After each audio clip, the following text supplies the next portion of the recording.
bombshell new report from the Wall Street Journal reveals the existence of a whistleblower complaint that accuses the Director of National Intelligence, Tulsi Gabbard, of some wrongdoing. According to the report, the complaint was filed back in May of last year with the intelligence community's Inspector General. But because the complaint is so highly classified, it's reportedly been locked in a safe, and officials have spent the following months mulling over just how to share it with Congress. The Journal quotes one official saying that disclosure of its contents could cause, quote, grave damage to national security. It reportedly also implicates another federal agency beyond Gabbard's, potentially raising claims of executive privilege. The Wall Street Journal also got its hands on a letter from the whistleblower's lawyer to Gabbard, accusing her office of failing to provide the necessary security guidance on how to share the complaint with Congress, effectively stalling that effort. A representative for the Inspector General told the Journal that the office had determined some allegations in the complaint were not credible, and they couldn't reach a determination on others. However, the whistleblower's lawyer said he was never informed that those conclusions had been reached. Now, this report comes just days after Gabbard came under fire for her presence during the FBI raid on a Fulton County, Georgia election center, something former FBI Deputy Director Andrew McCabe said was not within the scope of her duties. No reason whatsoever Tulsi Gabbard should be anywhere near the execution of a search warrant in a criminal case by the FBI or by any other law enforcement entity. As DNI, she has no operational authority. It's a terrible, terrible influence on what they purport to be conducting a legitimate criminal investigation. It's injecting politics into an already very political situation. Just bad on all counts. Well, Gabbard pushed back on that in a letter explaining her presence to Senator Mark Warner and Representative Jim Himes, the top two Democrats on the House and Senate Intelligence Committees. She wrote in part, "My presence was requested by the President and executed under my broad statutory authority to coordinate, integrate, and analyze intelligence relating to election security. The FBI's intelligence, counterintelligence divisions are one of the 18 elements that I oversee." As for the complaint, Gabbard's office dismissed it as, quote, baseless and politically motivated, and her allies in the intelligence community seem to agree. Director of the National Counterterrorism Center, Joe Kent, he wrote on X, "Like clockwork, DNI Gabbard finds 2020 election fraud," and days later, the Wall Street Journal publishes a cryptic hit piece from anonymous sources. This is the Russiagate impeachment hoax playbook meant to divert attention from the DNI's fight for the truth. No one is buying this crap in 2026. But Trump's former Deputy Press Secretary, Sarah Matthews, seemed to have a very different take. Let's listen.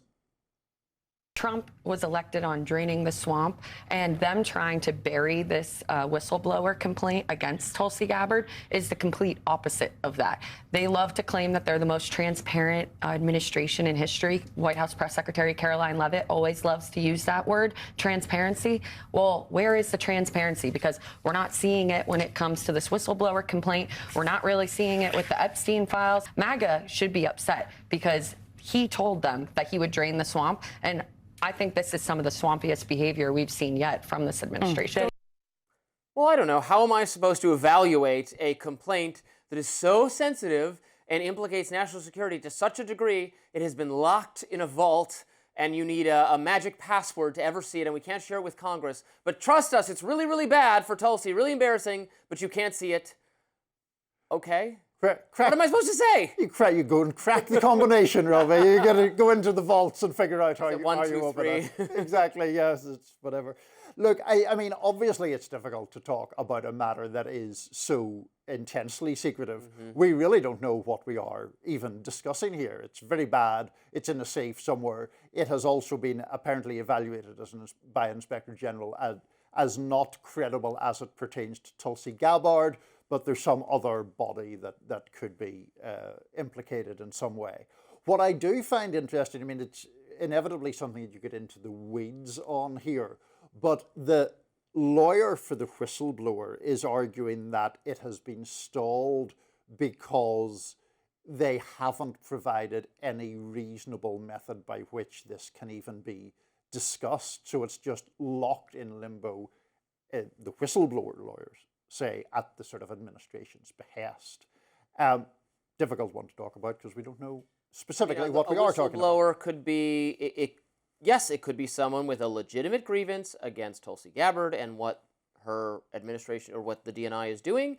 It could be someone who disagrees with her politics. And again, she was someone who specifically some Democrats, including Hillary Clinton, have side-eyed as being too friendly with Russia or Russiagate, all that kind of thing. So I see why someone might conclude that this is, or make the conclusion that this is in that category, someone making that kind of accusation and we can't disprove it and, oh, you can't even see it.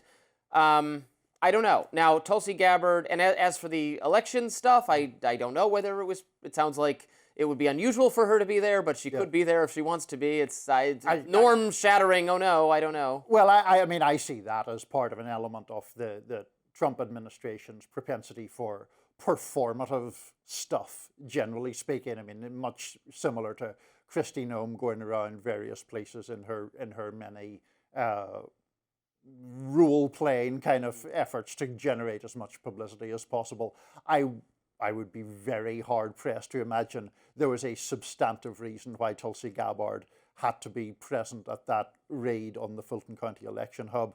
I'll briefly mention that in my notes later, but I mean, I was, as you would expect, extraordinarily skeptical of that raid, which seems just a fishing expedition to belatedly create proof for something that has long been unproven. Tulsi is a figure we used to discuss quite a bit on Rising. A lot of interest in her from our viewers. A certainly not traditional Republican, by which I mean she was formerly a Democrat and a very left-leaning one who had a non-interventionist foreign policy, dissented from Democrats on some COVID topics and some other things that certainly on foreign policy came into the fold. You know, has I think somewhat been sidelined. I certainly would not think you'd say this is a Tulsi Gabbard first foreign policy. Obviously, many of the things she advocated in the past, like not doing regime change, things she said about the Middle East, things she said about Latin America, have been, the Trump administration has decided to go the other way. She hasn't resigned in protest from the administration. She doesn't seem to be making policy on those topics, and I don't know whether that's a source of frustration for her or not. One imagines it is, unless she's totally changed her views. I doubt that. So I don't know. She does seem to have been frozen out of that to quite a large extent, and I'm going off memory here, so you can correct me if I'm wrong. Was there not something where she wasn't in the room for? Was it the Maduro operation? There was something where you would have expected a director of national intelligence to be present, and she wasn't. And that she was out with field agents overseeing these. I don't think that was the same night, Robbie. In fairness, but I mean, I do think that the general issue is one where she has become marginalized. Because you're right, the Trump foreign policy has not been a Tulsi Gabbard-like foreign policy by any manner of means. Up next, Bill and Hillary Clinton agreed to testify in the House's Epstein probe to avert a contempt vote. Don't go anywhere. We'll be back with that.